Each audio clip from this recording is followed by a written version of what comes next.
Oke guys, kita saksikan dulu sidang PK Sakatata.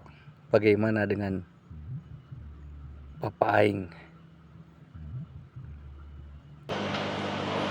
Kemudian beberapa hasil wawancara Bapak itu sangat mengejutkan dunia keadilan Indonesia. Dengan ditemukan beberapa fakta-fakta nyata, pengakuan-pengakuan dan pencabutan-pencabutan berita acara, keterangan baik di kepolisian maupun di pengadilan dalam satu kasus yang bernama kematian Vina dan Eki.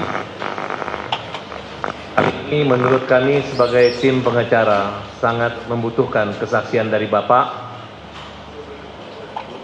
karena kesaksian ini akan menjadi novum bagi kami untuk memperjuangkan saka dan keadilan Indonesia pada umum.